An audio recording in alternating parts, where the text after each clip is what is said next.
Yo, what's up, guys? This is Bone and Ed. We are coming at you live for the Around the 32 National Signing Day show. So, we are going to do kind of like we've talked about for a couple different weeks now. We are going to hit a National Signing Day show that touches on at least all the top 10 classes. We've got previews for at least three to four classes. And then we're going to do a full conference ranking for each different conference. We're going to look at all the top classes in said conference. We are also going to do a little bit of a deep dive on the top spenders of the portal. Ed, what do you think, man? How excited are you for this show, and what do you think your biggest takeaway from the portal was? I am extremely excited for this show. I think this is a show that most people are really looking forward to. I've gotten a lot of DMs, a lot of questions about when this is going to take place. And even before season's end, I had a couple guys asking me if there was any plans of doing just a recruiting specific show.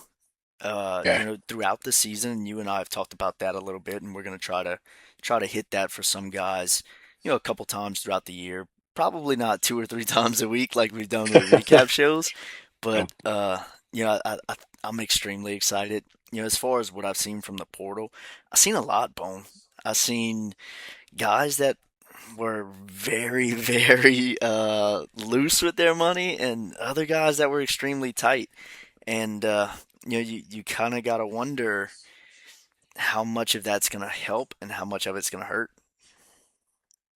completely agree, man. I think that's something that is probably going to be the main focus of our conversation tonight. Is exactly what we were talking about before we got on air, before we started recording, was who falls in that sweet spot for the aggressive strategy paid off with the NIL spent. You didn't overpay, you didn't overextend, didn't over leverage your team, and who also, man, who didn't put themselves out there, who was not aggressive enough. I think we've got a few teams that we're going to highlight there. And honestly, Ed, I think that's a perfect segue into our first little segment here. It's just looking at the final recruiting rankings in full, looking at the top 10 classes of AT32 for season one. First, we got to give a huge shout out to Eddie in Georgia, in Athens, gets the number one recruiting class with 34 total people signed. I will say, Ed, I no slight to Eddie, but I gotta say, I could have bet this season one, week zero, that he was going to have the top class. I thought NIL spent might have been 7,000, but it's good to see that Eddie limited some of the spending, kept it under 3,600 for 34 recruits, pretty good in regard to his average NIL spent per commit, and obviously comes in at 259 total points, pretty far and away in that tier one with USC in regard to the top classes. What'd you think about Georgia taking home that top class? And also, Ed, kind of another little segue into a little sidebar after we highlight Georgia as number one. What'd you think about USC coming in at number two and how much he spent compared to the Bulldogs? Man, Bone, you took the words pretty much right out of my mouth with that. You know, you mentioned coming in right above USC with just a little bit over 1 point, but he also done it with 1,000 less NIL. And Mm, USC done it with yeah. 10 more 3 stars and 10 fewer 4 stars. So the class itself doesn't look quite as impressive while spending more money. And just like you said, to kind of start that conversation off, everybody pretty much expected Eddie to be number one, right? If you didn't, then you're kind of delusional because for Totally, man. starters, it's Eddie, right? So we all thought Oh, that he was going to come in and he was just going to throw money, throw caution to the wind. He knows that he has the team with the highest starting NIL and he was going to abuse it, right? yeah. Turns out he's actually a little bit smarter than your average Canadian, and he done some Shocking, great man. he done some great work in the portal, man, and Yep. in high school recruiting in itself. And I kind of poked the bear a little bit earlier in the season with saying this about Ohio State, that it's hard to lose as Ohio State, which he went Yeah. on to win the Natty, and since then I haven't been on the show, so congrats to him for that. But it's also really hard to be bad at recruiting as Georgia in this game because of how Mm. well they recruit and how much resources they have in that program, right? So you kind of expected this.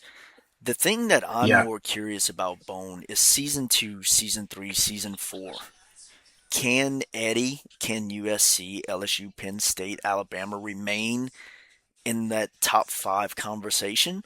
There's a couple of them that I think will, and a couple of them that I just don't think that they will, Bone. Really agree, Ed. Honestly, man, I think you are hitting on what could be the biggest takeaway from this recruiting ranking. You can almost look at it like a mock draft. Like we can see this now, and obviously this is finalized. This is legitimate spending. This has happened.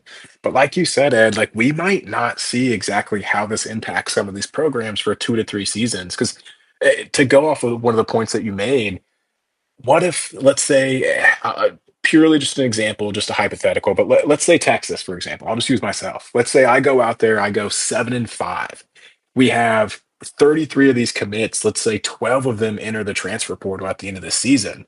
Not only was it NIL wasted, it was time wasted. And so you could see some of these strategies where you go all in. If you don't, if you're not able to back it up on the field with the sticks, you could see it just backfire in full, man. And another thing, like you said too, it could also play out in regard to just position stacking. And let's say you bring in a 4 star, you pay him 180, 220 NIL, and he doesn't see the field for 2 seasons. That's just NIL wasted. That's a guy that you could have got in the portal that was maybe an 87, 88 overall. And instead you're paying a 73 normal or 75 impact dev guy that's just not going to see the light of day. I think that's truly the biggest takeaway that we can have from this recruiting conversation is that we might not see the full impact until season two, until season three, just like you said, man. I think that's huge. I fully agree. With everything you said, except for Texas going 7-5. Uh, Yeah, man. I don't. I That shouldn't happen. mean, That shouldn't happen, y'all. let's be real, man. Yeah, that's There fair. would be turmoil. I was gonna say, man, if that's not a lot of force losses and you guys aren't Oh my concerned, like that, goodness. Yeah. things have turned for the worse in Austin, boys. So I so love it. here's the thing touching on that for me, Bone, is I don't have my PS5 right in front of me, but I know that you do. And going through some of these classes, a couple nights ago, I was on the headset with Cade, and we were talking. For those of you who don't know, that's the old Miss user. We were talking and kind of going through some classes, and just the amount of guys who were spending drastic amounts of money on the same position.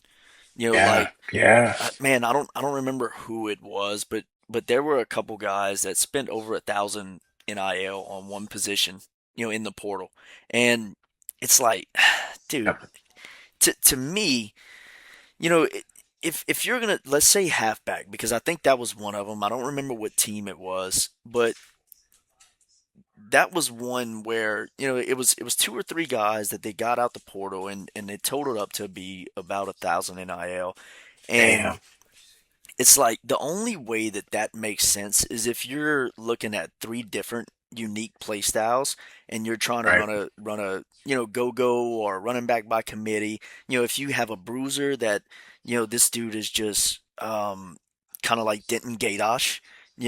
And yeah, yeah. you're gonna North use him. Carolina, Yeah, you're gonna use him in short yardage goal line situations, and you want to overpay for somebody that it's three yards in a cloud of dust kind of guy.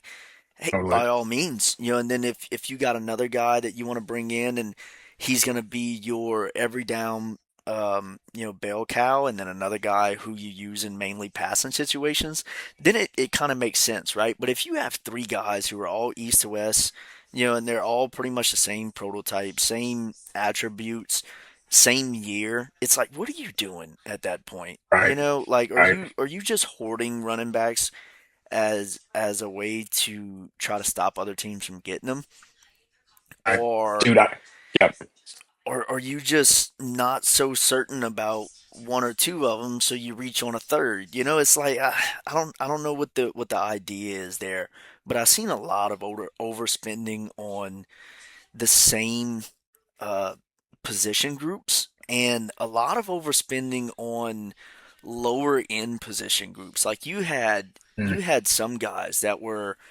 spending 500 NIL on wheels.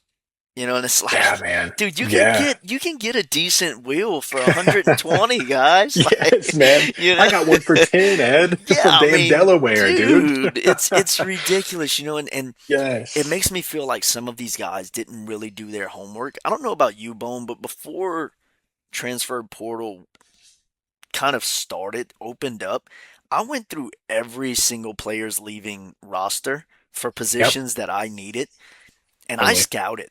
I scouted That's every it. player, and I made a massive list, probably 70 players long, you know, Totally. and it's just guys that fit the scheme that I want to run, and some of those guys were two stars. If whenever we're going to get to these slides later, and we're going to pull up the SEC rankings, you're going to see the guys that I brought in and the star ratings, and I got quite a few.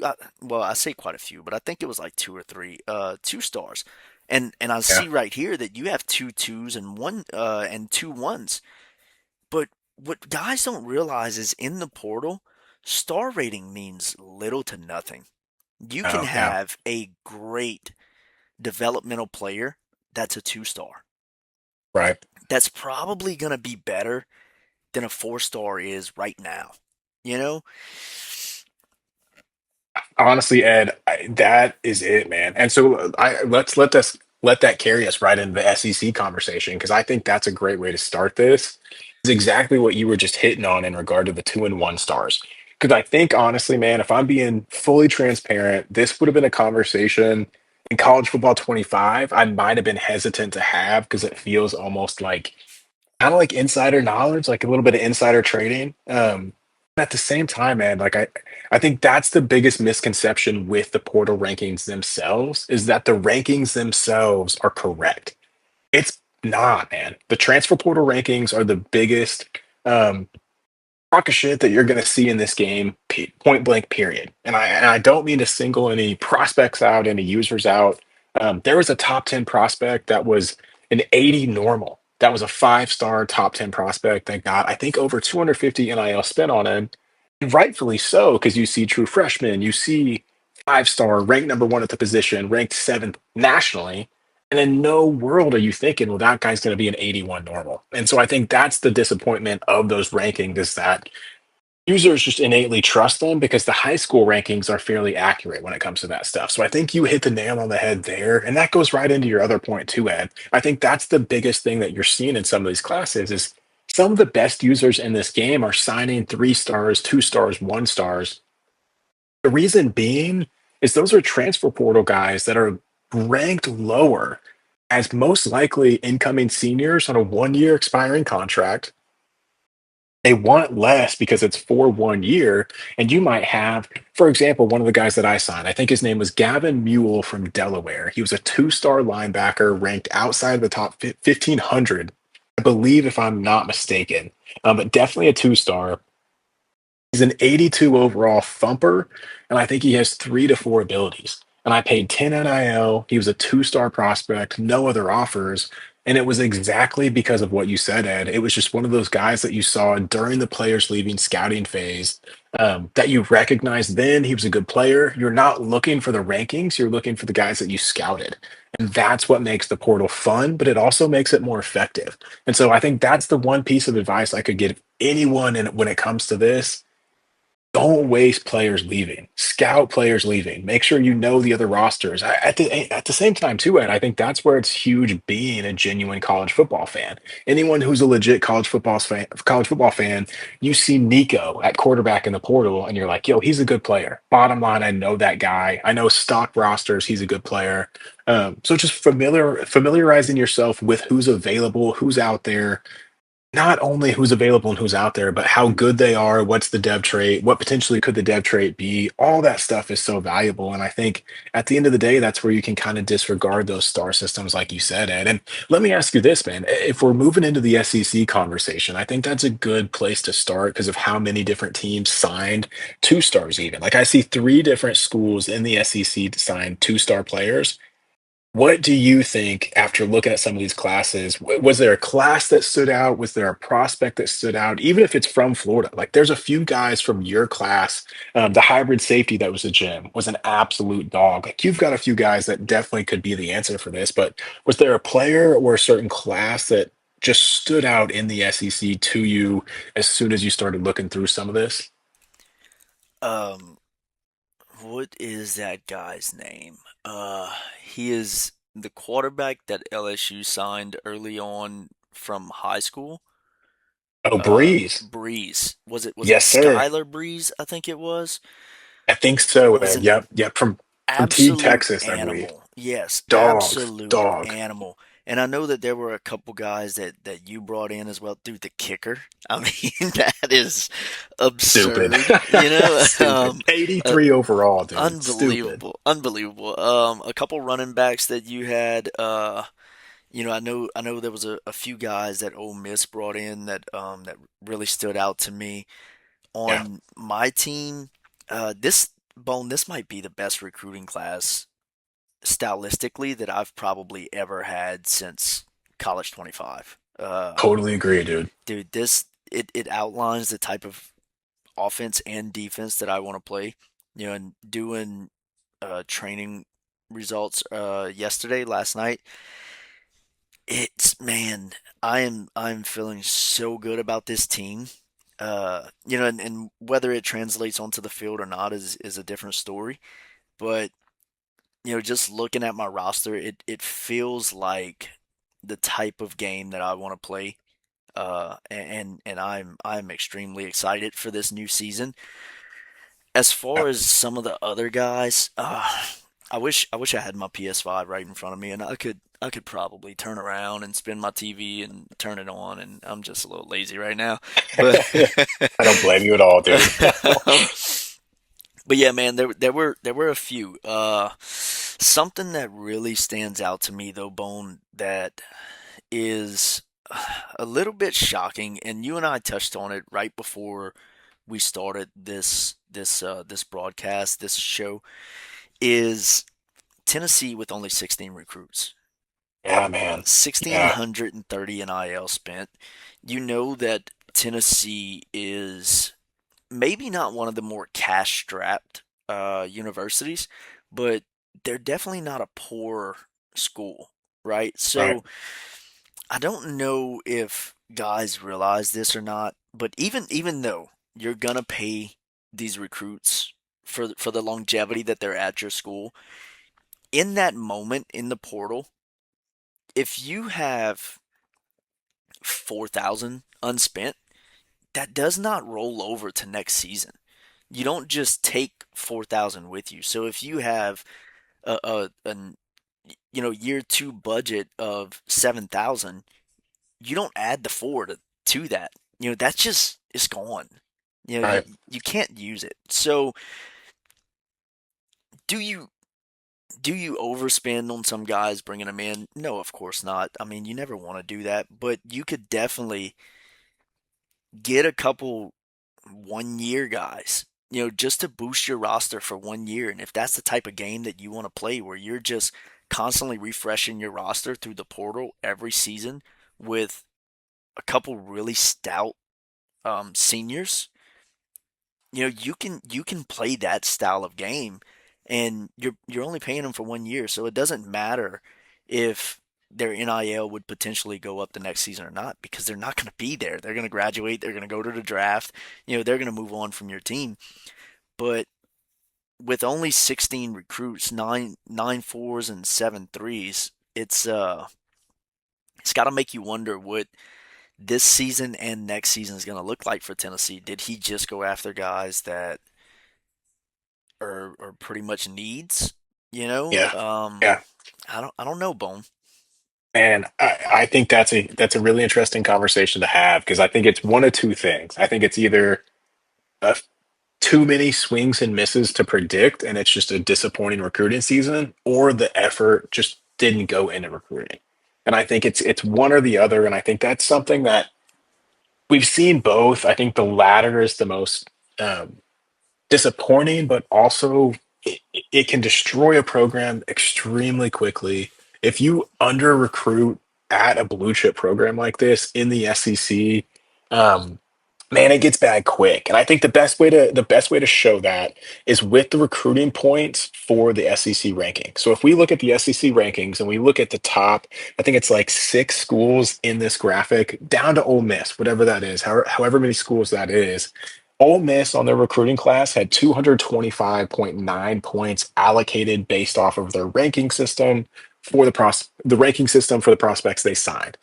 After that, going to Auburn, dude, it jumps down to 208. That bottom four grouping is a different level of recruiting class than what the rest of the SEC is. And you could kind of see that in the national rankings for the recruiting classes, even once you got below like 25, 26, 27.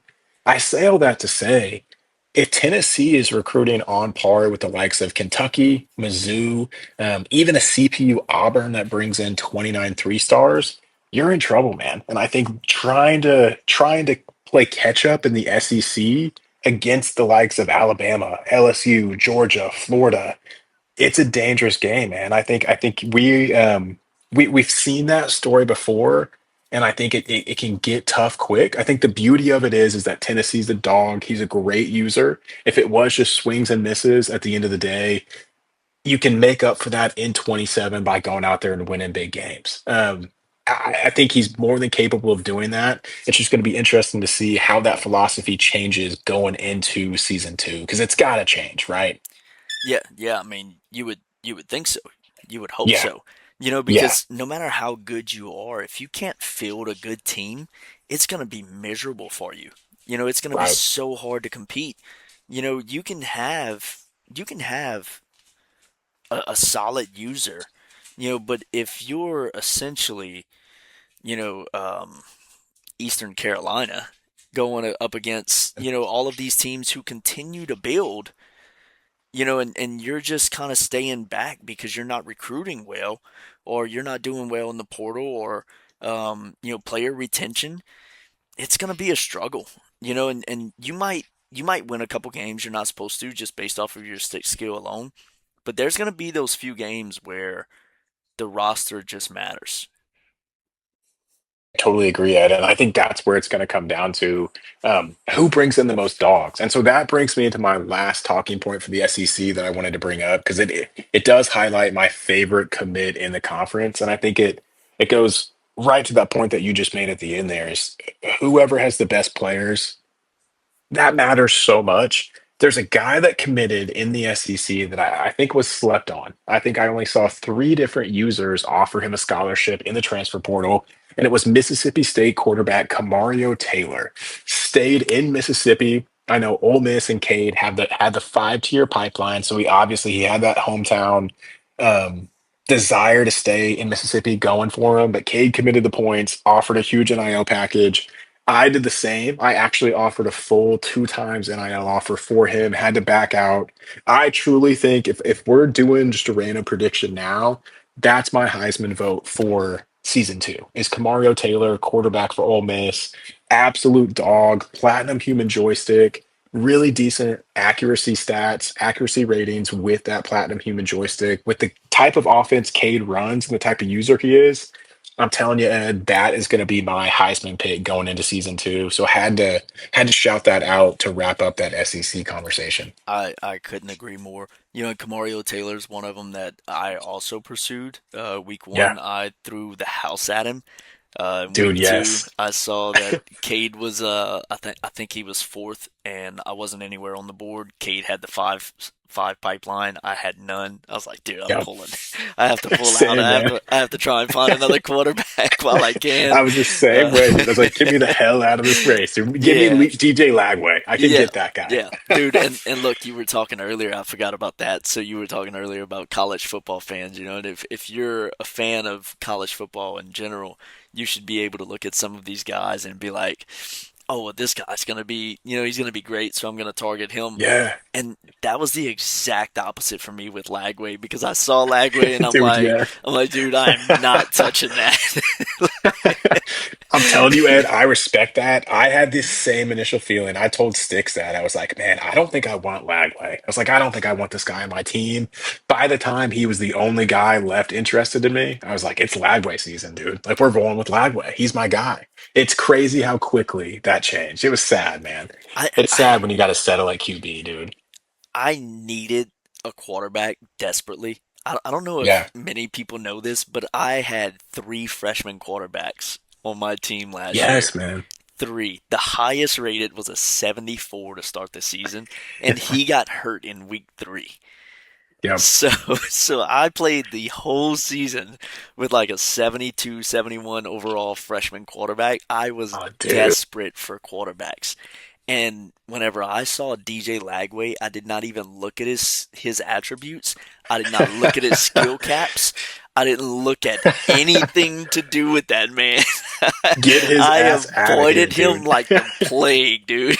I love it, man. I fucking love it. I don't blame you, dude. It is one of those guys, man. Like, why does he have 99 throw power and platinum That is extender? What are we absurd. doing? What are we Like, doing? any fan of college football, man, if you look at that, Man, you're like, it ain't where? right. And I'm Where does telling you, that come Ed, from? dude, it's disappointing as hell. And I'm telling you, I didn't expect a Lagaway little side segment, but I'm all for it. Because I'll say this, dude. DJ Lagaway coming out of Willis, Texas, Willis High School, I think. His senior season at Willis was one of the best Texas high school football seasons I've ever seen. I thought he was in on a stick, dude. I thought he was going to be the shit. I thought he was going to be an absolute dog. Um, Boy, was I wrong. And for this to then happen in the dynasty, dude, like it's one of those opinions that you just eat crow on relentlessly. And the fact that he's now my dynasty QB, it's the world's sick joke, I think, just for all the DJ Lagway hype that I put out into the world, dude. Well, dude, I mean, and it wasn't just you, right? So there was Yeah, so much hype around him last year, in Florida, where, everybody thought that he would be incredible. Like, he started off pretty well, right? And then he just kind of kind of fell apart, and it's it like throwing it didn't five work. interceptions against LSU. Oh, It dude. was like, and going into that game, I remember there was a lot of talk about how dangerous DJ Lagway was. Yeah, And yeah, I'm watching this game, and I'm like, man, this dude is gonna like pick our defense apart. And at that time, man, LSU had a great defense. yeah. And Yes, Baker. after Yeah, that game, everybody was curious. Is it DJ Lagway that bad, or is it LSU defense that good? And it's like it was a fun time to be a college football SEC fan for sure. oh, Ed, dude, I'm telling you, man, that Lagway five interception game, that lives in infamy. That is one of the worst I've ever seen, dude. And there was one bad one that I think bounced off one of the Florida guys' hands. The other four, brutal. All him. It was one of those games you're watching and you're thinking, oh God, like this is going to take more than what a college career has years wise to work through. Like his processing is never going to be the same, and it hasn't been, man. And I think the saddest thing, man, to wrap up the Lagway deal, the fact that he's now at Baylor where his dad played. I never would have imagined that him coming out of high school. Hopefully, he can do something to turn it around, man. But um, yeah, I did not expect that him coming out of high school. I thought he was going to be a dog. Um, so let me ask you this, Ed. So going into the Big Ten recruiting rankings, I'm going to go ahead and pull up the top schools from the Big Ten. Kind of want to pivot the conversation into something that I think will probably dominate a little bit of the show. So I want to tee it up for you here. One of the things that I found the most interesting in regard to the entire recruiting season was how dominant the Big Ten was just in recruiting in general. I was extremely shocked with how well they recruited, how well they played on the field. I think, let me see here. We've got one, two, three, four, five, six, seven of the top 12 schools in regard to total recruiting ranking in the class were from the Big Ten. What'd you think about the Big Ten in full from a recruiting perspective? NIL aside, just for a second, because I think that's gonna be the most fun conversation with the Big Ten is just the NIL spent. But just in regard to the classes themselves, dude, were you surprised by anybody? Was there any class that stood out? Kind of that same question that we had with the SEC. Was there anything that just took you by surprise when looking over these classes? Well, not only seven in the top 12, but eight in the top 16. Bone. Holy shit, half You of the you top have 16. you have Wow. Washington right at Yep. right at 16, and as far as surprises goes, I think I think for me the biggest surprise is Oregon and Yes. Yeah. Indiana. Oregon, having Dan Lanning, you kind of expect them to win most of the recruiting battles that they're in. And I don't know if it was because maybe Zach wasn't putting full effort into some of the guys that he was pursuing.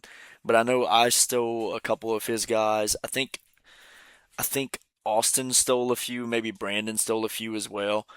So I don't know what his goal was, or what his recruiting process was, but it's shocking to see Oregon not win nearly every battle that they're fighting because it's Oregon, right? It's Dan Lanning. So maybe he's just outside of his pipeline. I don't know what the deal is, but I know for certain that I need to thank him for a freshman quarterback that I got, Cordell Harbor. I Uh, love it, dude. I mean, this man had 85 speed, 81 acceleration, 94 throw power. Um, Accuracy's pretty legit. He's definitely my QB of the future. And he I better be love for it, me dude. paying him 175 as a freshman. But but I think that was my biggest surprise. And then Indiana was another surprise for me, seeing how much NIL he spent on certain position groups. He was one of them that whenever Cade and I were looking, and I wish I could pull it up uh, right here, on the PlayStation. I did turn my TV around and turn my PlayStation on, but I Dude, can't I pull love it up it. to see the recruiting classes, so it doesn't really do me too much good. But there were a couple of guys on Indiana that I remember looking at, and just kind of that meme, right? What is going on in your head? It's like, Yes, dude. knowing everything that he said over the last day or two about Yeah. how old his team was and how he lost majority of his team, to graduation and to the draft, and spending 4,700 NIL and not reloading. Yes, Um, man. Yeah, totally agree. it's kind of shocking, right? So you have to ask the question of, is he trusting his stick skill a little bit more? Is he going to change his playing style in season two? Is he treating season two more as, a reload? And then try to start fresh in season three. You know, I don't know, Bone. Um, Let me ask you, Ed, not to cut off a thought there, but if you had to guess, what do you think the strategy in Indiana is? Or can I ask you this? And all respect to B Goins, truly just for the sake of the conversation, this might be a hot take to throw out there. Do you think Indiana went into the season with one strategy and was forced to readjust based off of recruiting efforts midway through the season? Or do you think it was one singular strategy all the way through that then carried him to that class we're looking at now? So here's the thing. Knowing B Goins, the way that I do, and maybe I know him a little bit better than most in the league. Because most guys just know him as the cocky, arrogant persona that he pursue like um that he presents in Discord. Um, Love, by but the he's way. We love, dude. yeah, yeah, absolutely, absolutely love it. It's extremely entertaining. I love every time that he's in chat. But what a lot of people don't know is his knowledge for ball is Yes. Yep. extraordinary, and his drive to win is even bigger. So I don't think going into season two that he is looking at season two and saying, it's okay if I lose 5 or 6 games. This is just a rebuild year. I'm just going to try and reload, take it as it comes. He is fully expecting nothing less than national championship. No matter what his roster looks like, every season he starts, he is looking at natty. And it doesn't matter if he's Indiana, it doesn't matter if he's Ball State. He is looking for the national championship. And as far as his recruiting strategy goes, I don't think he realized how much of his roster was going to leave going into season two, because it doesn't sound like it, right? Whenever he started Right. talking about the shape that his roster's in, especially after the computer done all of his training for him and all of those other things, Yeah. which you never really expect that. So you have this plan coming out of the portal that you're looking at all of these guys that you just brought in from the portal, and you're thinking, man, this guy's going to be an absolute dog. I can put pass coverage abilities on this linebacker. I can put speed on this corner. I can put throw power on this quarterback, and these guys are going to be amazing. And then you go into the training section, and everything's auto done for you, and all of a sudden all of your players are just a little bit smarter. Nobody's faster, nobody has stronger arms, nobody's strength went up, nobody's better at pass rushing, because the computer's stupid, right? They just apply it anywhere, and most of the time it's just Amen, awareness. dude. Things Yep. that you don't really need, like hands for cornerbacks. I mean, it's great if you want to, if you already have a corner that's good in coverage, good speed, and all of that other stuff. But for me personally, that's kind of one of the last things I touch for DBs. Um, and maybe that's why I don't get very many interceptions. But I feel like there's a lot of user ability that goes into that. Because whenever the ball's up in the air, you're going to switch and play it anyway, right? So, Yeah. the computer's going to put things where it goes. So, for him in particular, I don't think he was fully expecting it.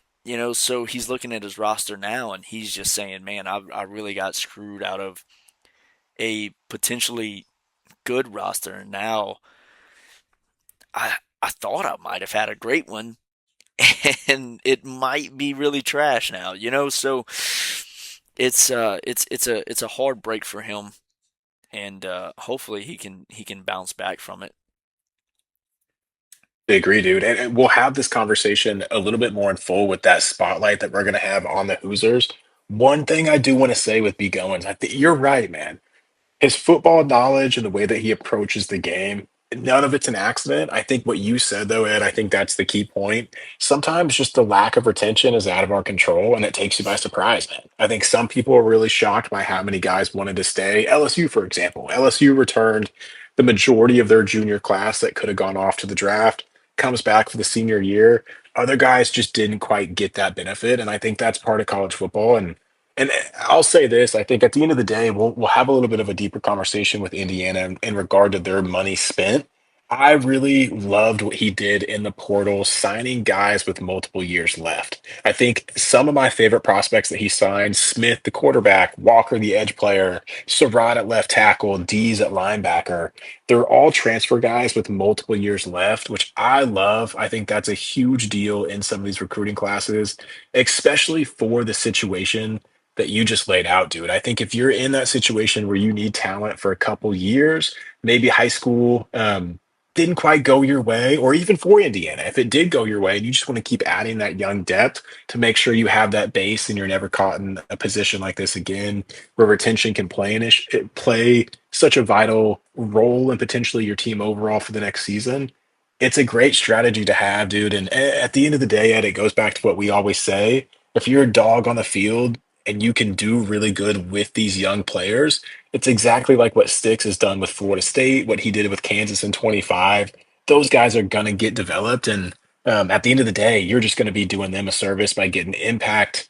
star elite dev trait upgrades for those guys, and it's just going to keep building on that. So I think it goes back to what we said at the beginning with Indiana.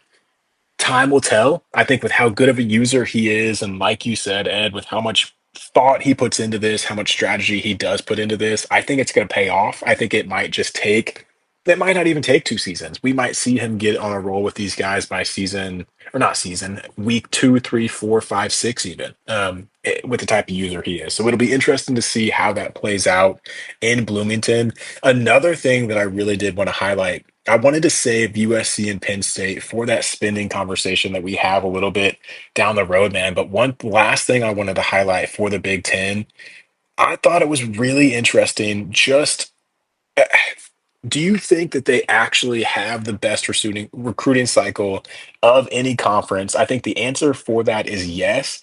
Do you think it's particularly close? I think with what we just looked at with the SEC, that would be the only comp. Do you think it's close at all, Ed, or do you think it was just the Big Ten came in and just dominated this shit from the jump? So I think that's subjective, right? Because Yeah. what are you calling the best? Are you talking about the guys that you came away with? Or are you talking about just the points that the game awards for the amount of stars and commits that you have, right? Mm, Because in my opinion, I don't think the Big Ten's the best, right? So you have USC that is spending 4,500 NIL and they have 13 3 stars. And you have Penn right. State that spent nearly 6,000. They have 27 fours, Bone. And then you go Oh, back wow. to the SEC. Where was that? Hold up. Let me find that No, graphic. you're good. Okay, so you go back to the SEC. You have essentially the same class with Penn State and Florida. Penn State and Georgia, I'm sorry. Um, with 2,400 more NIL at Penn State.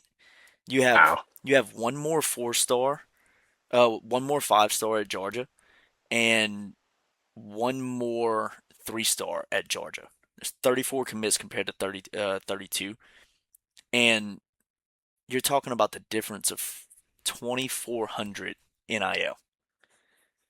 God, dude. So no, I don't think that the Big Ten had the better recruiting cycle just simply because of the spending, right? You look at the SEC, and I'm using the SEC because that's the only two that we've touched so far.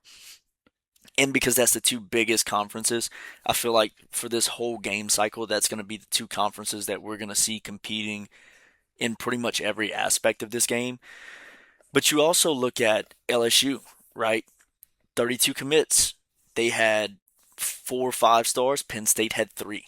They only had 18 4 stars, whereas Penn State had 27. 10 3 stars, whereas Penn State only had 2. But again, they were 2,800 NIL less than Penn State. You have Alabama right below Penn State.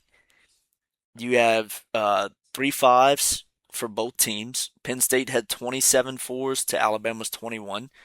Penn State had 2 3s to Alabama's 8. And again, you're looking at the difference of 3,100 NIL, Bone. Dude. And then yourself. I Ed. mean, your class. So it's Yeah.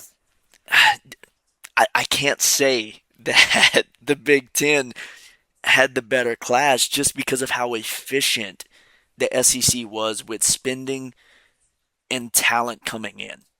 Yeah. Man, I totally agree. I think this is a point I want to make. And you can call us biased guys. We're two SEC guys saying all this shit. At the end of the day, it's all facts. I'll say this, man. Last thing I'll say, because I think it's a big point. The SEC had 4 of the top 6 schools in recruiting rankings. So 4 of the top 6 was the SEC. Not one of those schools spent more than 3,500. I believe the Big Ten, if you go USC, Penn State, Michigan, Indiana, not one of those schools spent less than 3,700. You forgot I think, Ohio State, who was yeah, just oh, above for sure. 2,000. But Ohio State. yeah, I don't know what Mr. Play to win the game. I don't know what he was giving recruits. We might have to launch the first AT-32 investigation. I don't know what was going down in Columbus, dude. Hell, but so one thing I do want to say too, Ed, because I think that conversation we just had in regard to the SEC and the Big Ten, I do think it's a good segue into the ACC because I think one of the biggest takeaways I had from the ACC for the entire recruiting cycle was exactly what we said about the SEC: efficiency. If you look hmm at a guy like Clemson bringing in 25 commits, I know that class. He brought in Nico from UCLA. I believe he brought in Caleb Hawkins from Oklahoma State. That 25 might be a lower commit number. Some of the elite talent that he brought in with that number sticks 26 with 12 4 stars, a heavy portal class. So a lot of those 3 stars you're seeing are going to be portal starters. SMU, Cal, all these guys bringing in full classes. Louisville with 32 guys. I think the most expensive class that we've seen is 3,250 from Clemson. No one else spent over that in the ACC. So I think you're seeing really efficient spending in the ACC as well with solid classes, dude. I think really solid classes. I think the only person that spent a little bit more was Austin at Miami. We know Austin. He's the type of guy. He's Miami. He knows he's Miami. If he sees a recruit that he wants, he's going to pay to get him because he can. It's like we talked about, Ed. You don't need to waste resources, spend it. Austin gets that. And so that's why you see him having that 246-point class. Huge props to him. But overall, outside of that, man, I think efficiency was the name of the game in the ACC. absolutely. I absolutely agree. And there's a couple things that stand out to me looking at the ACC. For starters, Austin. It's no secret that I believe that Austin's the best recruiter in our college football league. Yeah. And looking at his total class plus the NIL spent, it kind of shows, right? Because he's not just going after 35 guys blindly. He knows that he's probably not going to be able to retain everybody on his roster, plus bring in an additional 35. So he's just going to go after the people that he needs. There's no point in throwing away NIL or valuable roster spots and having to make hard cuts later on. Whenever all you have to do is just fill the holes, right? Um, Clemson is Josh is very very odd to me this year because I know that he hasn't played many games, but he's always been recruiting. So I don't know exactly what's going on there. I know that he had like some internet issues, uh, but I'm glad to see that he actually did show up for recruiting. So he's not pretty much stuck in the dark going into year two. Sticks is going to be Sticks no matter what. And there is something, speaking of Sticks, that you said earlier that I wanted to kind of touch on. No disrespect to B Goins whatsoever, but you compared B Goins and Sticks on the Sticks, and Dude. Oh no. I'm you, sorry, dude. I didn't you, I set him listen, up for this, man. I set him listen, up for this shit. listen. We got Jekyll and Hyde and one of the Oh my greatest God. college football players The that I've goat, ever man. ever witnessed. So I don't think you can do that. That's not fair to either one of them. I love it, dude. I love it. uh, I'll say this, man. That is not fair, and fair point. I totally, 100% agree. We can't do that to either of them, man. We can't do it. oh man, love both of those guys. And then moving down ACC, it's kind of where it gets a little bit different, right? You have SMU, with primarily 3 stars, Cal with primarily 3 stars. And Yeah. this is where you start to see the massive separation in conferences and powerhouse teams, right? Where Yes, you go man. back and you look at the SECs, you look at the Big Tens, and you look at the numbers that these guys were bringing in, and it was odd to see 3 and 2 stars. Whereas in the ACC, you see a lot of 3 stars. Louisville, which I know firsthand from another league last year, how difficult it is to recruit at Louisville. You have like a two pipeline in Louisville. It is absurd. And I don't know if that's different in this game cycle, but last game cycle, It was miserable. I don't think there was a single pipeline over three as Louisville. So Shit. you have this guy who done incredible things on the sticks this season. Up for multiple awards. His running back won the Heisman. There's a little asterisk there, but that's neither here nor there. And this team, you would think that everybody would kind of be flocking to Louisville, right? Right, ACC right. champions. Yeah, they beat Austin for the Yeah. ACC championship. Um, 15 two-stars. So I don't know what the strategy is there. I don't know if that was just a product of it being so fucking difficult to recruit at Louisville, Mm, but totally. that's a major shocker for me. And then you got this is essentially Hokie fans class, right? With Virginia Yes. Tech. We So can treat it as such, man. We yeah, should. We yeah, should. yeah. Cause that Texas A&M class looked kind of goated, and Yeah. and We I can't give him credit for that. no, definitely not. Maybe the portal a little bit, but Maybe. I mean, he didn't really do any work for that. He just kind of pushed buttons, right? So, That's which it, is which dude. seems like is what he does in real I was life gonna with Georgia, say anyway. So, that's what he's paid to do, man. Damn it. but man, what are Oh, your takeaways with the ACC? Do you see anything dude, different? You have any hot takes no. there?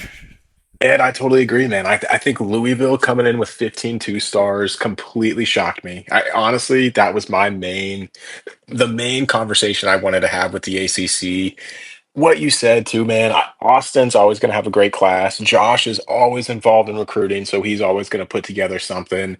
Sticks could roll out there with, I would say, North Dakota State and go play for a national championship. We know SMU and Cal prioritize speed, but that 15 2 star number was shocking. I don't think I've ever seen anything like that. Um, I know Louisville went heavy in the portal, so I'd say a lot of those guys are going to be those like transfer seniors, those low end guys. So maybe he's one of those dudes that knew exactly what he was doing, was hunting those low end portal guys that would maybe come in for 10 to 30, 10 to 45, and maybe we'll see a really old Louisville roster with very low career health. I think that could be I think that could be in the playing cards, but I think it's going to be a talented roster. I'd say his team overall is going to go up because those are going to be a lot of just old four, fifth year seniors coming in for one last ride at Louisville. I will say this too, Ed. I think it's honestly a really good segue into the Big 12. The amount of 3 star commits that we've seen in the ACC and the Big 12 compared to the SEC and the ACC, I was not fully prepared for that. I thought it would be more of like a user CPU conversation in regard to that. Mm. And it really is conference based, man, which I was shocked by. I think we haven't seen that in previous years. I think part of that goes to what we were just talking about. I think part of it's just strategy. If you have a lot more 3 stars, 2 stars, they're going to be more portal guys. But I don't know, man. I'd love to get your thoughts on the Big 12. I think ultimately Texas Tech dominated the conference. He got 2 5 star players, got Bryce Underwood, got Taven St. Clair, absolutely killed it. But I think we've seen some really good classes as well. I think Colorado's a great class. UCF is a great class. Oklahoma State had a really, really good class. We have a lot of top 40 classes in the Big 12. Same thing I've asked with some of those other conferences, man. Is there anything that stood out? Is there any team that stood out? Or any just major takeaway, just looking at this graphic specifically about the Big 12? Well, you touched on it already, Texas Tech. Um, Yeah. and I feel like looking at just this graphic in itself, maybe Texas Tech should be in the conversation for front office of the year. Maybe not win it, but being in the conversation because you finished Dude, 14th yeah. nationally with only 19 recruits. You Very only true, Ed. spent 2,100 NIL. Uh, that speaks volumes. And then right below him here, you have Utah with nearly a full class of 34. Finishing 19th with 1,600 NIL, 5 2 stars from a team that made the playoffs. It's so absurd, right? And that's the reason that we have conference prestige as a deal breaker. because a lot of these guys maybe don't want to go to the Big 12. Maybe they don't want to go to the ACC, and they would rather play with the big boys and the Big 10 and the SEC. Um, so maybe that's why you see a lot of this, three stars, no real four stars, nearly zero five stars except for Texas Tech. And you go, One. yeah, yeah.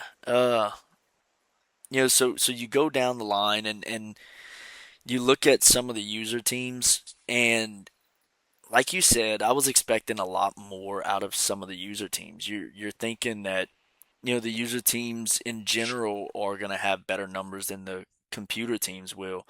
And in the Big 12, I don't think we have a BYU user this year, do we?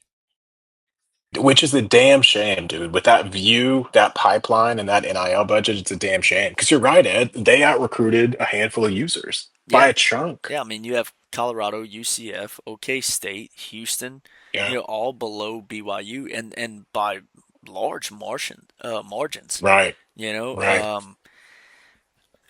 And I will say this: OK State has been DMing me a lot over the last couple weeks, and he is a team that I've talked a lot about one goated and how I feel with him on the sticks, and I've always felt that he was one of the better users here. Watch out for OK State in the next Yep. year or two. I firmly believe that he's going to build this team to be a perennial playoff contender. Do you know that this man has been playing since last year with uh, auto progress on? No shit. I didn't know that, Ed. Auto. Yes, he just Those switched to BYU manual. teams were auto. All auto. Yes. All Wow. the So, speed that was at man. BYU was all auto. It So, is dude, that absurd. I'm glad you're highlighting Oklahoma State goaded here. Fellow Cowboys fan, huge shout out there, dude. This is our year. I know we're gonna get roasted for me saying this, but by God, it's our year. I won't But do it no, to you man. on air. No, no, man. I deserve every bit of it after that shit.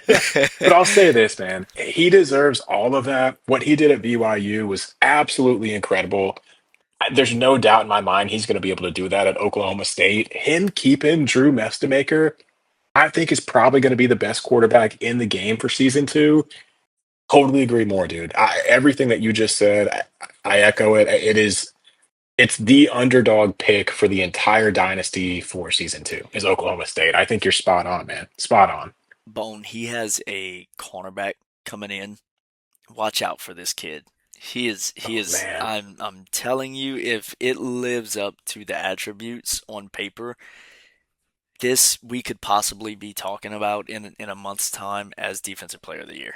I mean, the Wow. the Wow. the the attributes are out of this world. Um, Love it, dude.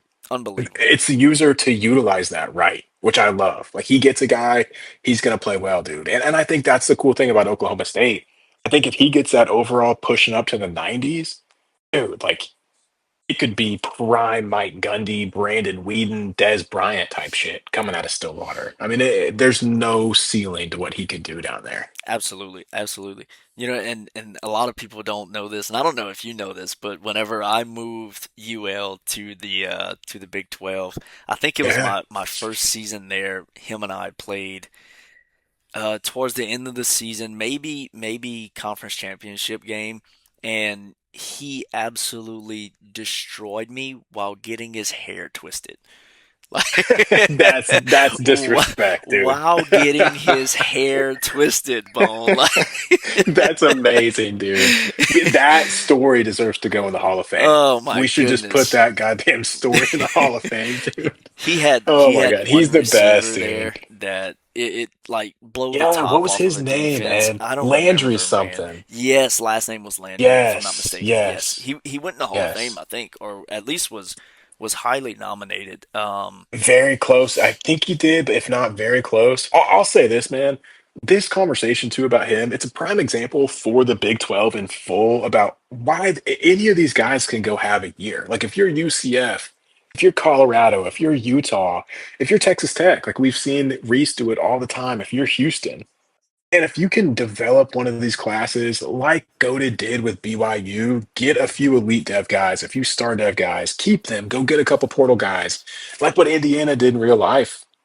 You can go win it. Like you really can. You really can. You just got to believe you can. And we saw that flip switch with Goated last year in 26. Like once he got that BYU team up to about a 90, started dominate the Big 12, winning the conference championships, you start to believe, man. But I think believing is the biggest thing. And so that I think that's what I want to see out of these Big 12 guys, dude. Like every game that you play, go schedule the big dogs, schedule the SEC guys, the Big Ten guys, go take them down. And so that way, when you meet them in the playoff, not only are you confident, you've done it before. So dude, I'm hyped for the Big 12. I think the Big 12 is um, got some really good users, and we're going to see some really good things from that conference. I really do, man. I I fully agree. And I think the Big 12 is one of the more fun conferences to watch because there's no real blue yeah. bloods and there's so many good users there. You know, at Mm, the start of this game cycle, I thought that we would see Texas Tech and Oklahoma State pretty much dominate the conference, right? But then you have Utah that comes in and is amazing. Then yeah, you have yeah, Colorado that is doing some great things there. You have Nair with UCF, who could totally. potentially be in the running for a conference championship next season. And you have Houston, who had one of the most efficient, prolific. Oh no, I'm sorry. That was Utah, right? With Devin Dampier. Yes, Yes, I'm Yeah, sorry. Dampier. Yes, yes, Yes, yes. That was Utah that Utah had balled out, dude. Yeah, unbelievable offense. Only throwing I think it was like 4 interceptions through the regular season. yeah, Something that man. I've probably never seen in any football game, franchise or dynasty in my entire life from a user. Totally. That's absolutely unbelievable. So you have a lot of skill in the Big 12, and as the seasons progress and these guys continue to build their teams, that race is only going to get tighter. And in years Yeah. past, you had one goated myself, Voldemort, and Zach. Yeah, So man. so there was Totally. essentially only four guys in the Big 12, and you had pretty much a bully in one goated that was running it. And Yeah.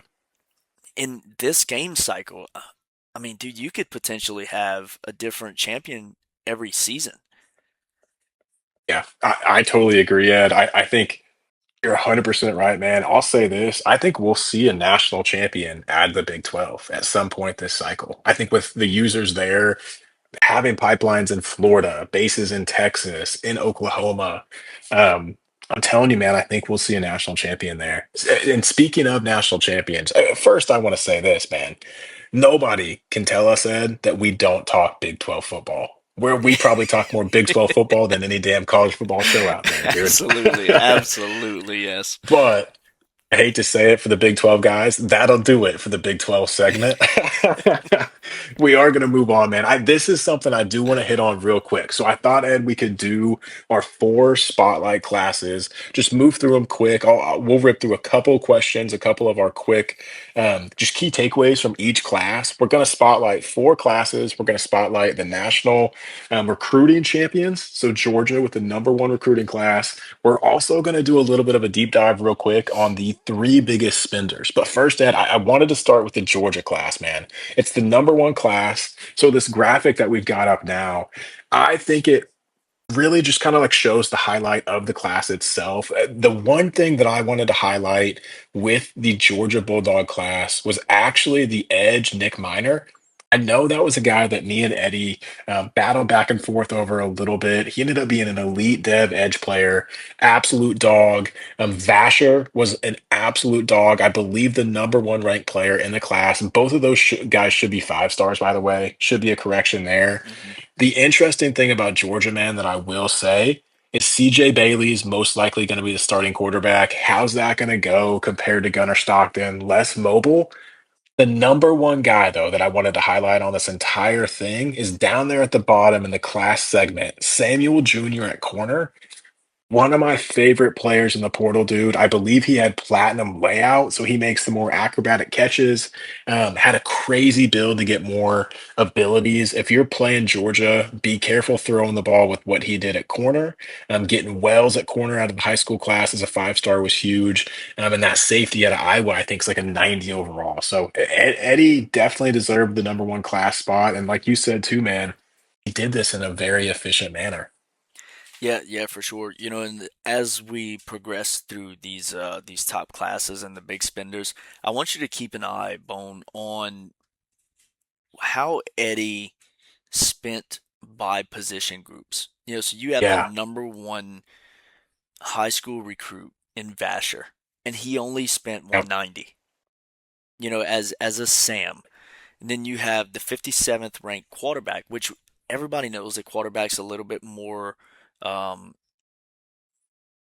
important, I guess you can say, a little bit more prolific than a Sam is. Totally. So they're always going to command a little bit more NIL. But 58th ranked national player, quarterback, only 230.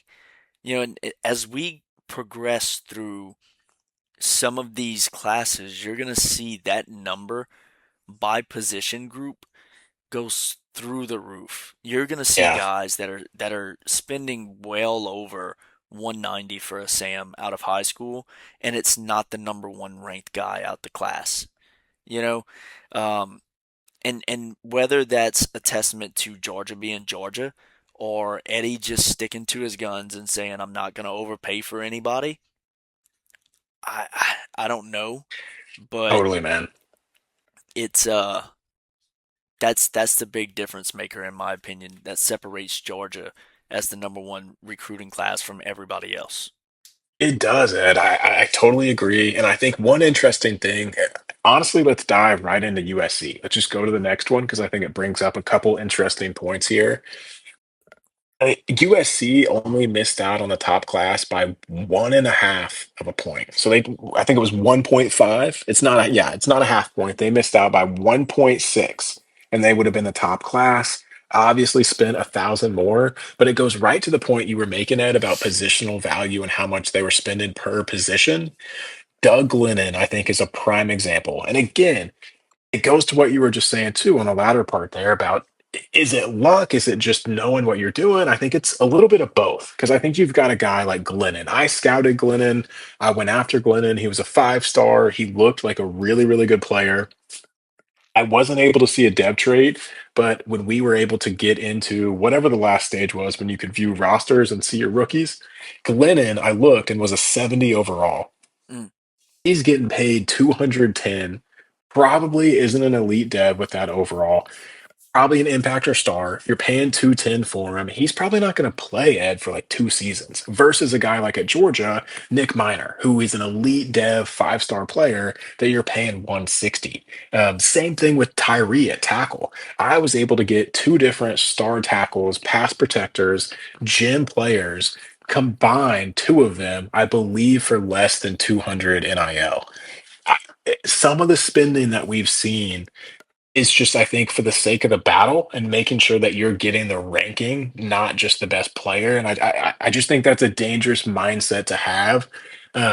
But at the end of the day, too, Ed, like it goes back to, I guess, what I said at the start of this ramble, man. Like USC, it did lead them to the number 2 class. So I guess that's the question at hand is did you cross that line? Did you get out of that sweet spot of aggressive spending that pays off to where you've over leveraged yourself for future classes? And that's what we'll find out, I guess, in seasons 2 and 3. yeah, yeah, absolutely. You know, and these numbers, if you're looking at these type of numbers in transfer guys, that's one thing, Bone. But if you're Yeah, looking at them as high school guys, that's gonna dude. get rough. It's I a mean, lot. if It's a dude, if lot, you're Ed. paying Tyree 300 as an incoming freshman, Dude, yeah. even if And- he does not see the field in year one, he's still probably going to command a little bit more going into year two. Yeah, And for every sure. single season, he is going to command more. So by his Right. senior season, in order to retain him, you're probably going to be paying a right tackle somewhere around 600 NIL. Yeah, man. Yeah. I think you're totally right, Ed. And I think so that, yeah, dude, like you're looking at these true freshmen getting 270, 300, 250. By season three, man, they are going to want 500. If you're trying to convince a guy like that who had 270 his true freshman year to come back, even in that senior year, you're paying 500, 550, 540, and um, it's going to stack on itself. There's a domino effect to the overspending now. And I think you're going to see it throughout the league in a lot of different ways too. I think it's what you said too, Ed. Like it's going to impact different players, different position groups. If you overspend at the halfback spot, man, you're going to have to sacrifice somewhere on that team. And honestly, Ed, I think that's a good way to go right into Penn State too, man. I think if we're talking about overspending, I think USC didn't. He had a really, really great class, well deserving of the number two class. Didn't overspend like some of the other people in the league, I guess, per se. He was up there in the top three, but bringing in 35 people, his average spending per commit wasn't insane. I will say, not to pick on this user. This user takes the cake for the highest spending by far, and he's owned it. So I think we can say that, Ed. Penn State came in with, I'm going to round up just for the hell of it, dude, a $6,000 class, essentially. Like, Hmm. I think that's all we need to say. I mean, Yeah, insanity. yeah. And real quick, touching on something with USC before we move on to Penn Yeah. State. In contrast to the number one ranked overall left tackle that he has right now, and look, by his senior season, he Mhm. might be a 98, 99 overall left tackle, right? Depending on his development. But right now, I just signed a left tackle out of transfer portal who is an 85 overall senior. I'm only paying 90 in IL. You Yeah. know, That's so it, Ed. That's it. so that's the difference, right? In guys that are just going to throw money and guys who are going to just look for pieces who can run their team the way that they want to run them. And if I can find a guy as a freshman or a sophomore who I can bring in for 120, 130, and I'm only paying 300 by a senior season, yeah, sure, I'm going to do that, but I'm not going to start off paying them 300. Um, Right. I don't think that that's wise financially for the long run, and I'm not just playing this season by season. I'm trying to think years and years ahead of time. Um, and going into Penn State, like you said, highest spender. Uh, and the difference I think here is you do see a couple transfers here. The big thing with this though, Bone, is again what we just touched on. You have a transfer junior um, at 350, which I believe is going to be a senior this season. So you're essentially paying 350 for 1 year, which is Yeah. not terrible. Varner Brown the third actually come from my team. I refuse to give him Yeah. what he wanted to stay. Um, he is, in my opinion, not worth 310.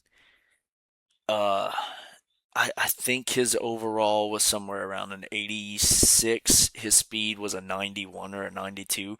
Mm. And the lower end of my depth chart was actually better, cheaper, and younger than Varner Brown and the other receiver that I let walk in the portal. Yeah. You're paying 310 for a junior. So if you retain him, you're probably going to have to pay him somewhere around 420 because last season I didn't pay him a dime. It was zero NIL. He was on my roster. He was my slot Wow. receiver. And then going into season two, in order for me to retain him, I would have had to get him into green. I would have had to give him somewhere around 400. So I Damn. just let him walk. I'm not No. giving Ball 400. Uh, No. so it's well, actually I am, but that's besides the point. He fits the scheme that I want to run. Varner Brown, like I said, there were guys that were uh cheaper, younger, better, faster for nothing. So Mm. I think he vastly overpaid there. Uh, Ellie, um, you're paying 300 for a left edge who is coming in as a sophomore. So again, sophomore, at the end of this season, he's probably going to command somewhere around 400. At the end of the next season, going into his senior year, if he makes it that far and doesn't declare, you're probably going to have to pay him somewhere around 550, 600 for a left Yeah. edge bone. Yeah, Um, man. and unless these guys are in the elitist of the elite, you should not be paying them that type of money. I'm giving Ball 480 as a 93 overall. And mostly I'm only giving him 480 because he's a senior. He is Yeah. gonna graduate. He's gonna declare for the draft at the end of this, and I want to have a stepping stone towards getting talent developer, and I'm hoping that I can get him drafted into the first. So that's why I'm paying him 480, and because he's probably gonna become my short yardage back, not my every down. Somebody that I can move the sticks with. So he's just gonna fit that bruiser type of scheme that I want to run on offense. Uh, but if it wasn't for him being a 93 overall, there's no way, shape, or form that I would give him the amount of NIL that I'm giving him. Right. Right. No, I totally agree. And I think that's the key is like with the guys you're retaining, who is most important, who fits the scheme, and not just who fits the scheme, who is the scheme. And if you let that guy go, you're toast. But I think with Penn State, man, it's a really interesting conversation because spending alone, if we just separate the spending from the actual talent acquired, the spending's insane. I really have never seen anything like it. I can't lie. What I will say though, man, like I guess the last thing I'll say on the spending, you bring up a really good point too, Ed, in regard to the retention aspect of these guys. If you want to keep Brown, Ellie, and Odoms next year, which I assume you do, you're probably looking at a minimum of 1,200 across the board for those three players. Yeah. With Yep. that being said, man, like Ellie, I think, is the best player in the transfer portal that I've ever seen in any college football cycle. He was like a 96 Excel, platinum quick jump. Odoms was a really good young tackle. Fite or Feet from Arizona State, the D tackle there, was an absolute dog. Godwin, that receiver down there at the bottom in the class section there towards the bottom, Hmm. national rank 218 receiver. He was a gem that I was trying to recruit as well. I think at the end of the day, though, the spending is just a lot. Even a four-star gym receiver spending 220, that's more than I pay Ryan Wingo. What makes this worth it is if you go win a national championship. And so that's what I'll say to kind of round out the Penn State deal. I think we can classify Penn State as maybe one of two or three schools where honestly, Ed, like it's national championship or bust, dude. Yeah. At the end of the day, you got to go bring home some hardware. It's a hardware season. Hmm. You've got to go back to back in the Big Ten. You've got to go win a national championship just to validate this spending, make this spending worthwhile. And so you can do it again next season. And so you're not then just letting these guys walk. Which honestly, Ed, I think that takes us right into Indiana. Because I think the Indiana class, as I pull this graphic up, it's kind of the point I wanted to make with Indiana as well. I think Indiana's bringing in a lot of young talent. And I think with that brings opportunity for those guys to transfer. And so I think with what Indiana did, getting the ninth ranked class nationally, I believe, signing a full 35 player class, you definitely put yourself at risk for losing some of those guys because of playing time, playing style, etc. Conversation I want to bring up though with Indiana is this. With what you said earlier, with how dedicated he is to getting better, with how dedicated he is to doing the best that he can in regard to strategy on the field, in the depth chart, even in the film room. I know he's watching film, he's labbing. The question I have for Indiana and this little recruiting spotlight for them is this. If he puts it together and we see this young class go on a run like Sticks had with Florida State, could this Indiana team by season three, by season four, potentially end up being maybe one of the best in the league? Mm, uh, I think that depends on retention, right? And Yeah, I feel like most of the recruiting, and I keep saying it, right, is something that I continue touching on because it's such a massive part here, and I don't think a lot of guys really realize it. If you look at the first season that you took over your roster, what your roster NIL total was compared to what your expectation for 3 or 4 years down the line is gonna be Yeah, if you continue on the same trend, you're gonna have the Madden effect, right? Where a lot of these guys, they're just gonna have to let half of their roster go, and they're gonna have to rebuild. Um, and I think totally that's the agree. danger with just trying to bring in as many four stars as you can, especially knowing that you can't play three running backs on the field at the same time without running a specific offense. So why are you bringing in three running backs in the same class for the same amount of NIL? Just like we talked about earlier. Yeah, Why are you totally, bringing man. in two or three quarterbacks, same class, same NIL? It, Yep. it's just it doesn't logistically make too much sense, right? Um, and I do believe that B Goins has the ability to have one of the better teams, if not one of the best teams in the dynasty, in a couple seasons. And I think it all depends on exactly what you said with it being a young class and how many of them are gonna walk as the seasons Yeah. go on. I don't know, Bone. Um, It's it's tough, Ed. It's tough, man. Because let me say this too, man. This is something I wanted to ask you too with Indiana. If it if you're going in with this young class, it's easy to feel great now. You've just signed them, I guess is the way to say it. When it's week 3 and you're on the road in South Bend playing Bobby, HFA is going crazy on a freshman left guard. Brother, I think that's a different feeling. You know mhm. what I mean? Like, I think that's when it could maybe hit, like, oh shit, maybe we should have got the 84 junior transfer. You know what I mean? And I don't know. I don't know. I think that's where you're right, man. And it's also too retention. Like you sign in a class this young, exactly like you said, you've got to bring them back, man. You got to have a plan for those next couple of seasons and have expectations, like you said, for those next couple of seasons. You've got to have expectations of how you want to perform on the field and what you want your roster to look like in regard to archetypes and overalls 3 to 4 seasons down the line. Um, yeah, man, it's going to be interesting to see. So let me ask you this, Ed, to kind of round out just like the full recruiting class spotlight section. Penn State dominant class, the total value was 5,960. Indiana 4,700, USC 4,545. Whose class would you rather have? If you had to pick one of those three, whose are you taking and why are you taking it?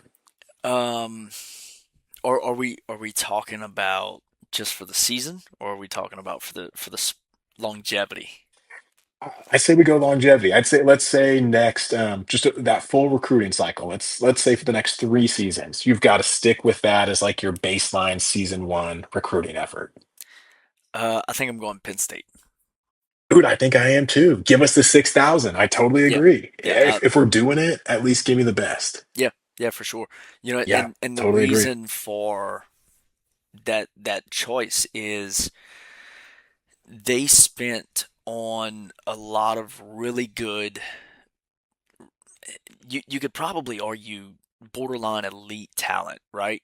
Yeah. So you can let some of the other stuff go. And man, I don't feel like it's necessary for us to be spending 200 plus NIL on incoming freshmen for everybody that we go after that's a four star. I Totally I agree. think that is just insane. Um, Yep.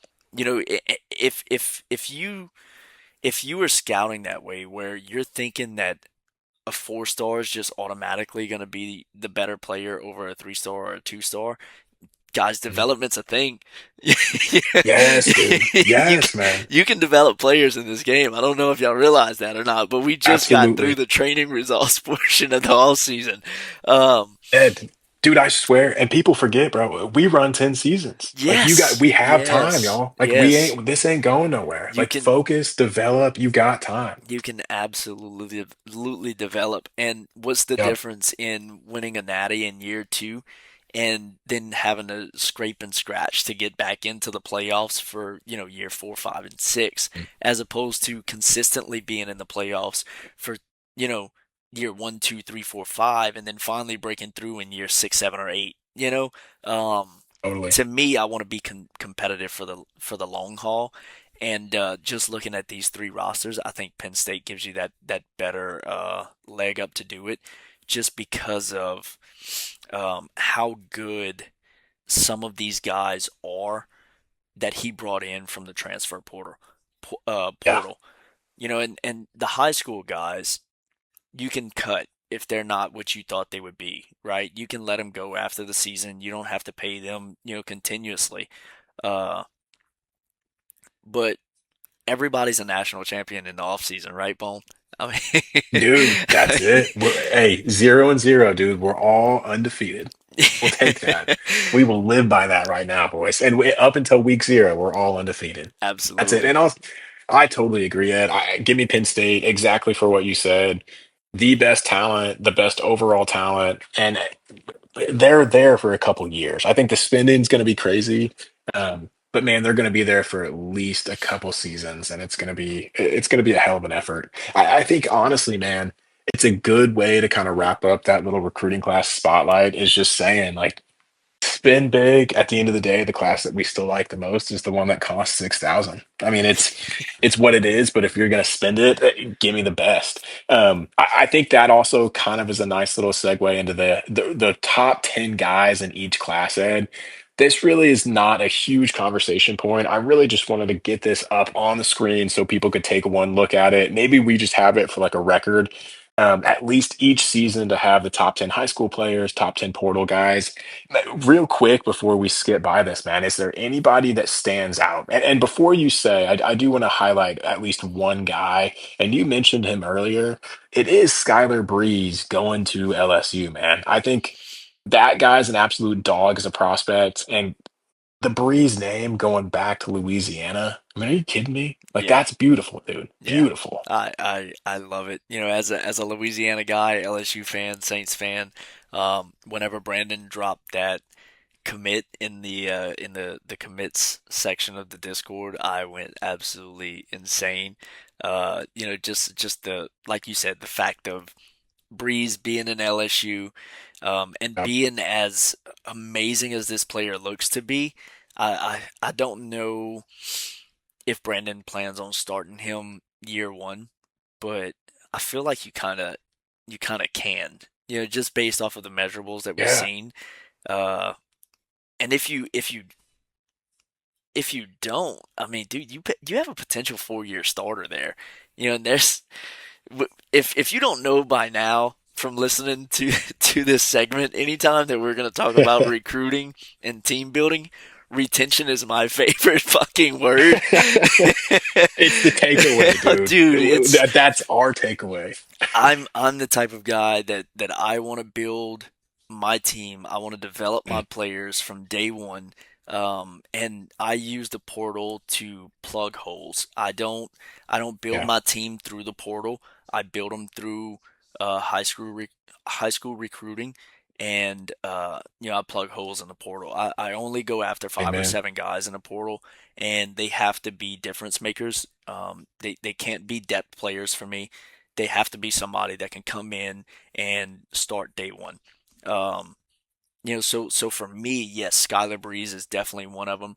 Max Vasher, just because number one, going to the number one recruiting class that we have, Mm, knowing that, he's going to be an absolute dog there, probably a day one starter, depending on what Georgia's linebackers look like.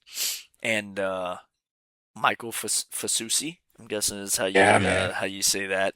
But Susie, man, he's a Yeah, dog, Ed. dude, I wanted him. I wanted him so bad. But as soon as I put him on my board, we go into week 2, and I seen every single offer was a user offer, and I was like, nah, I could put that Dude, I feel elsewhere. that. Um, I told dude, that scared me off of a few guys, man. You see that, dude, you see a pipeline, you're like, get me the hell out of here. I yeah, ain't doing that. yeah, I ain't doing and it. and I know. So I don't have great recruiting abilities throughout any of my coaches. I need to fire both of my my coordinators and get some better ones. So it's been a struggle to recruit. So seeing that whenever I opened that board, he was top of my list. I was willing to give him the house. I mean, it's everything that Yeah. he would have wanted. I would have given it to him. The keys to the city. So Mary Gainesville, brother. absolutely, absolutely. I mean, we would have given this man a parking spot on the 50-yard Yes, line. man. So I love it, dude. gourmet I meals love it. before every game. That So fried gator, man. dude, unbelievable player. I think he's gonna be a wrecking ball in Texas. Yeah. But something else that stands out to me is the quarterback controversy on the other side of Texas, Texas Tech. It seems like they love Yes, quarterback man. controversies there, don't they? I mean, It's Lubbock, man. There's weird shit going on in Lubbock. There always has been, Ed. oh man, the only Dude, thing, the only thing that it's would make this crazy better though, is a man. gambling controversy. I got it's coming. There's gonna be something B Gones is gonna message us. There's some Oh shit yeah, going down in the sports book, man. has to. Reese, stay out of the sports book, dude. But I honestly, Ed, I think that's it, man. I think that's probably the takeaway from this whole damn graphic right here, man. Is what's Texas Tech going to do at quarterback? But either way, he wins, man. He's got two dogs at QB. I mean, you've got maybe the quarterback out of the Big Ten outside of saying just transferring to Lubbock. I mean, yeah, man, that is a huge grab. And for Reese to have both of them sitting there, two of the four best players in the portal, both quarterbacks. Um, Man, I know he's got to be thrilled about that, dude. Who do you start? I'm going Underwood. If I'm reset, I really am going to start Bryce Underwood, and I'm going to kind of take a page out of the Ajax book and what he Mm, did last season at Michigan. Look at the flex bone. Maybe don't run the flex bone, but what he did with him, the way he was able to get him on the move, I think if I'm Reese, I'm starting Bryce Underwood. I'm running a wide open system, maybe even looking at a Tennessee book, maybe a wide splits type book to where you can get him out in space, utilize that throw on the run ability. I'm going with Bryce. And at the end of the day, dude, I think it gives you the ability to kind of play free with him if he makes a couple mistakes, or even if he gets some wear and tear, you've got a guy to throw in there and take some of the pressure off of him. So I think that quarterback situation over a 16 game season, I think it's the best in the dynasty, dude. I fully agree. I fully agree. Bryce was another one that I had on my list, and I think pretty Yeah, much 31 other guys had him also. Uh, he's shut us all out, brother. It wasn't right. it was There's terrible. something going on down there in Lubbock. We got to ask Reese what happened down there. There's going to be breaking news later tonight. Yes, man. I was gonna say Pete Thamel, the authority's gonna be coming on. We're gonna be like, oh God, man. NCAA investigation into Texas Yes. Tech again. Um, I know, man. I love it. but man, Ed, let me ask. Oh, I go ahead. feel Go ahead, like dude. the type of offense that Reese should run, or let me say the type that I would run with that type of roster is very similar to what One Goat had done with BYU in last game cycle. Like you said, Yeah, spread them out wide. You have a lot of speed, a quarterback who is extremely mobile. It can really keep defenses on their heels for sure. can man, and I think we're gonna see that. That's the way he likes to play. Um, and I think we're gonna see both of them. I think we will find out soon enough who he's gonna play. Sometimes Reese is a week zero guy. So maybe we look at that for week zero, man. Maybe Texas Tech can be one of our featured games. You know what? This is spitballing. This is a little bit off topic. I'll message you about this. maybe a throwback rivalry game between Texas Tech and Notre Dame. I know Bobby hit me up about maybe week Ooh, 0. We might have to get that on the books, y'all. We'll work behind the scenes and see if we can get that in the meantime. we might have to broadcast that. Dude, I'm down. If we're doing I that, I'm mean, there. We're we we're might there. have to kick the season off Yeah. right. That could be absolutely Okay. huge We'll try, dude. After this, we'll get to work on that. for But let sure. me ask you this, Ed. So that's all we've got graphics wise. I didn't want to end it yet. I wanted to wrap up with at least one more question just to kind of wrap up the entire recruiting one season in full. I want each of us to give our two winners of the entire cycle, one loser for whatever reason you may deem them a loser, and then just a sleeper. Who do you think and even if it's just one winner, let's go one winner, one loser, one sleeper. Who won the damn thing? It could even be Eddie at Georgia. Who just completely maybe whiffed on the cycle, in your opinion? And who do you think the dark horse cycle is that no one's talking about right now? So for me, everybody's gonna say Georgia, right? Yep. Number one recruiting class. Eddie done the unthinkable that nobody expected him to do, and was actually very smart with his NIL and the way that he built his roster. That's not number one for me. Number one for me is the guy who ended the season number one at Ohio State, because of his roster already being what it is. He didn't lose a whole lot, and he just kind of replenished with only 2,060 NIL spent. He's got 3 5 stars, 16 fours, 12 threes, 4 twos, and I feel like he's somebody that you can look at to potentially repeat, and it starts right here. As Yeah, you're not wrong at all. Oh, go ahead, Ed. as far as a loser, I, I hate using that word, Bone, but I know, dude. It's tough. you know, I man,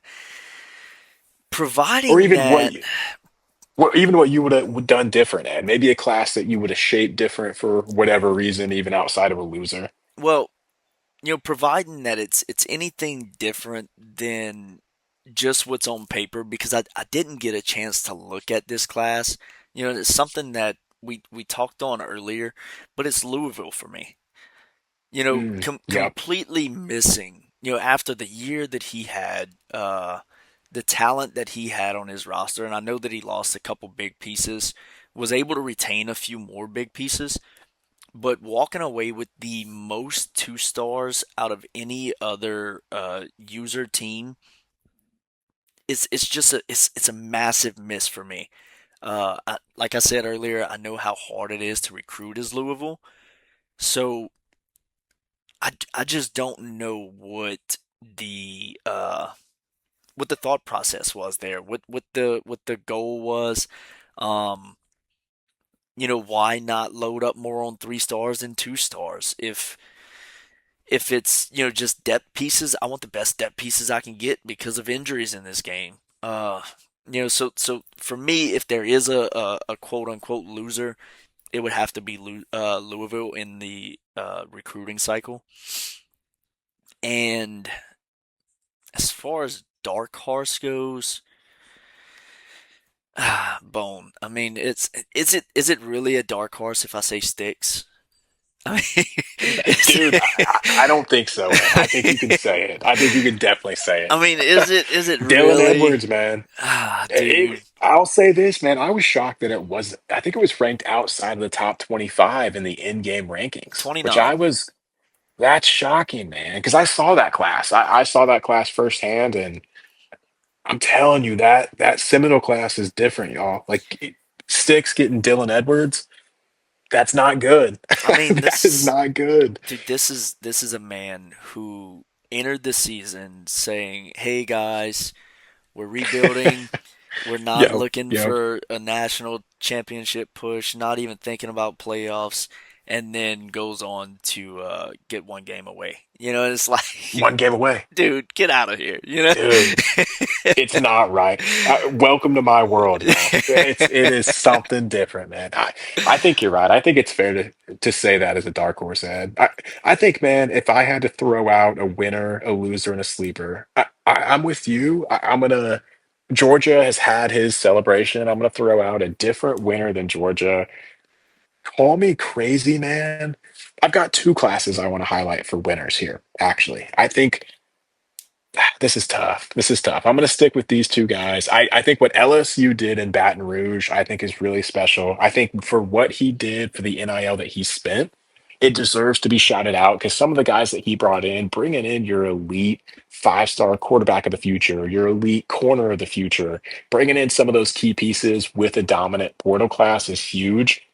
I think he would definitely classify as a winner. A loser that I think loser is a strong word. I agree with you, man. I don't think that's necessarily the right word. One thing that I was a little bit disappointed in was North Carolina and SMU, two of the ACC Mm. schools. I thought North Carolina, with the budget that they had, I thought they had a lot of room for improvement. I thought SMU, with the pipeline that he had down there in Texas, had a lot of room for improvement. So I think those two ACC schools, I think that's more so just an issue of just not putting yourself in the position for some of those elite recruiting battles. I think if you put yourself in that position, man, you win some of them. So you just got to go in there and take a swing and see if you can get them. I look more um, look for those guys to do a little bit more next season.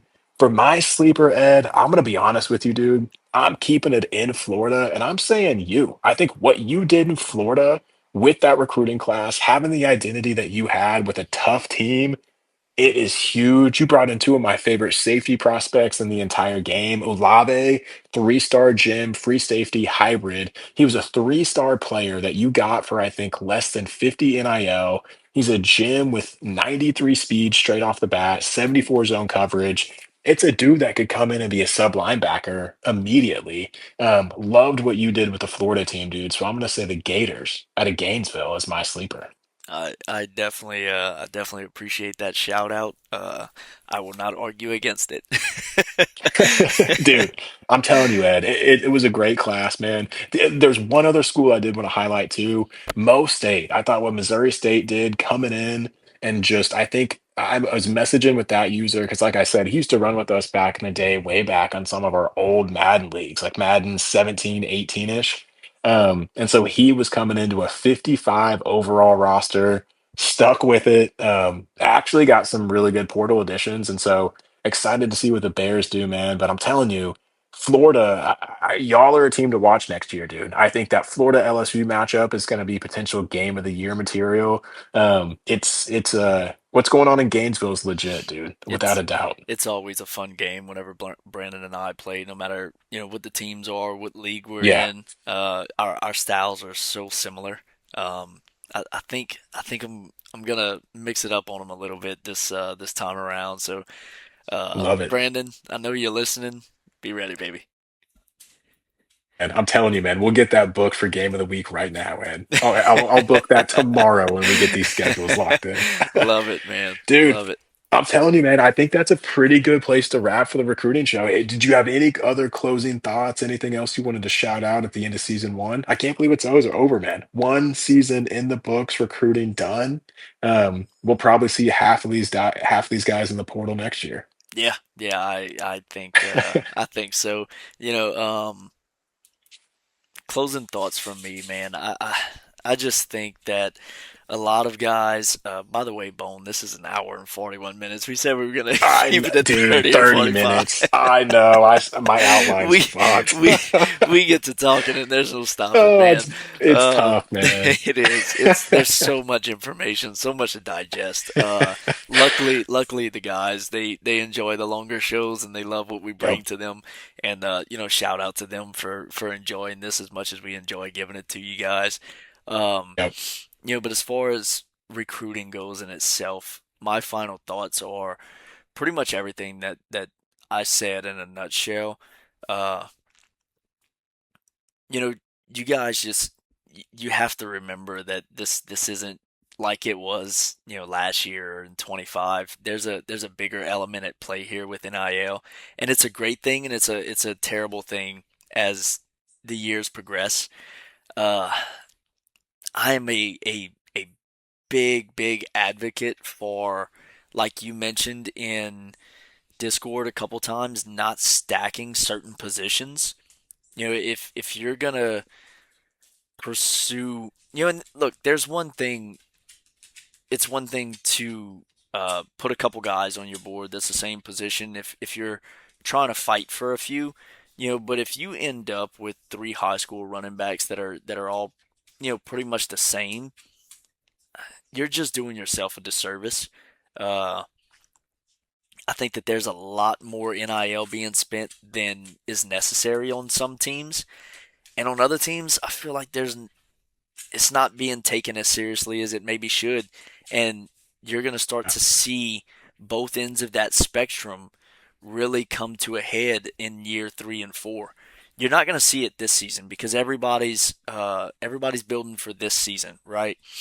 But for the guys who are building for season 3, 4, 5, even in the six, those are the guys that you're gonna see as the rest of the league starts to kind of fall behind and their overall start to drop. Those are the teams that are going to continue to progress and hit the 99s, and not only the 99s in season, but the 99s in playoffs. And for those of you who don't know, you lose those coach abilities when you're in the playoffs that give you that extra bump. Um, so you're gonna get those teams that aren't just 99 on paper, but they're 99 on the field. And I don't think that some of these guys realize how detrimental it is, and maybe they do, and maybe like you said, they're just national championship or bust. They're pulling some Los Angeles Rams when they brought in Matt Stafford kind of thing, you know. That's it. But that's all I have, man. No, I think that should be the key takeaway, Ed. Just to piggyback off that real quick before we end, I really think that is the takeaway. We're going to find out whose gamble pays off because that's what this is. If you spend big in recruiting, you're gambling. You're banking that you're going to play well. You're going to be able to pay that bill when they ask for more the next year because they're going to ask for more because you played well. Whose gamble is going to pay off and who this time next season are we talking about like, hey, they've got to go in the portal to rebuild because they lost X percentage of the roster. So I think honestly, Ed, I think that is the key takeaway, man. And I think that's a great way to close. I think this is honestly one of the coolest things we've done in a while, y'all. This recruiting show is something, like Ed said, has been requested for a while. We've been wanting to do it for a while. I hope you guys have stuck with us and enjoyed this thing. It's been a blast to do. We're definitely going to be doing more of these in season two. Expect at least a handful of these before the final one, just to kind of give you guys updates throughout the season. But Ed, I appreciate your time so much, dude. I appreciate all your energy in all of this and all the AT32 media stuff. And everybody expect at least one more drop this week for the award show for season one. And shit, dude, I think after that, that's a full wrap on season one. Absolutely, man. And good luck to everybody in Yep. in this next season going forward. We have some really good special things planned out, like Bone said, with recruiting shows sprinkled in throughout the year. Hopefully not 2 hour long recruiting shows. Maybe No. not as in depth as this was. But just to isolate that and give it a show on itself because I feel like I mean, it's such a massive part of the season. Um, so uh, yeah, man, we got some fun stuff coming up season 2, and I would love to get a couple more broadcast games scheduled than Yeah. we were able to get in season 1. I know how difficult that is to line up those schedules sometimes, though. No, we definitely will though, man. I'm telling you, season two, media wise, it's gonna be even better, man. I think what people saw season one was the best we've seen yet. What we've got in store for season two with the media team and some of the other stuff we've got cooking, it's gonna be dope, Ed. I'm psyched, man. This season is truly gonna be the best that we've had in any cycle for any game that we've had in Dynasty. There's no doubt. Absolutely, man. Absolutely. Bone, I Dude. appreciate you having me on. Uh, Yeah, man. It's always I a pleasure. appreciate you, brother. Absolutely, man. And I look forward to the award show, man. We'll be in touch soon. Yeah, yeah, I'm extremely excited to present those awards and Yeah. see the reactions from the recipients for sure. Yep, absolutely, man. I'm hyped, dude. Well, I will we'll call this a success and we'll wrap the recruiting show, brother. Yes, sir.